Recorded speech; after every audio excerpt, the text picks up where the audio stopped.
তথ্য প্রযুক্তির উৎকর্ষ ও আধুনিক ব্যাংকিং ব্যবস্থার দাপটে হালখাতার জৌলুস কমলেও পুরান ঢাকার ব্যবসায়ীরা এখনও ধরে রেখেছেন সেই ঐতিহ্য। এবারের পহেলা বৈশাখ ঘিরে প্রায় ৬,০০০ কোটি টাকার বাণিজ্য হবার কথা বলছেন অর্থনীতিবিদরা। এর মধ্যে ক্ষুদ্র ও মাঝারি ব্যবসায়ীরা ১ থেকে ১,৫০০ কোটি টাকার বাণিজ্যের আশা করছেন। লাল কাপড়ে বাধাই করা খাতাটি দেখলে মনে আসবে বাকির খাতা শূন্য থাক পংক্তির কথা। বিনিময়ের আস্থা ও বিশ্বাসের প্রতীক লাল কাপড়ে বাধাই করা এই খাতাটির আরেক নাম হালখাতা। তবে হালখাতার অর্থ শুধু মলাটাটা পৃষ্ঠা নয়, বরং এর সঙ্গে আরও বেশি জড়িয়ে আছে দীর্ঘদিনের ঐতিহ্যের ইতিহাস।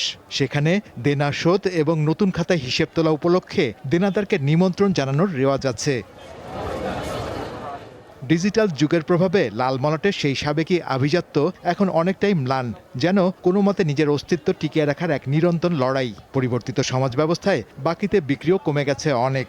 আবার বেশিরভাগ ব্যবসায়ী এখন বাংলা মাসের হিসাব রাখেন না। এছাড়াও খাতার বদলে চালু হয়েছে ডিজিটাল মাধ্যম। বৈশাখের প্রথম দিনে যদি ট্যাক্স দিতে হয়, তাহলে যাদের বকেয়া ছিল, বাকির খাতা ছিল আমাদের দেশে কিন্তু ক্রেডিট কার্ডের একটা অল্টারনেটিভ ছিল ক্রেডিট কার্ডের বদলে, সেটা হচ্ছে বাকি। আমি যদি বৈশাখের ১ তারিখে টাকাটা উদ্ধার করতে পারি, তাহলে আমার ট্যাক্সের ডিফল্ট হয় না।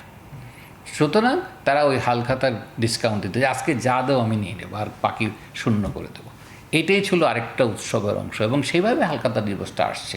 এবার রমজানের ঈদের কিছুদিন পরই বর্ষবরণের আয়োজন। তারপরও পহেলা বৈশাখের কেনাকাটা কিংবা উৎসবের আয়োজনের যেন কমতি নেই।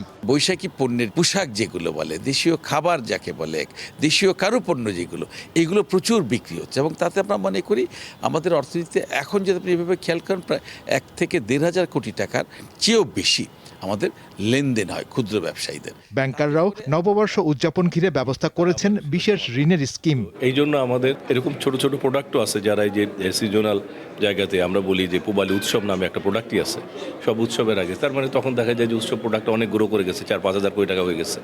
উৎসব উপলক্ষ ঘিরে বাঙালির আনন্দ আয়োজনের সাথে বেড়েছে নানা আইটেমের ব্যবসায়িক দিক।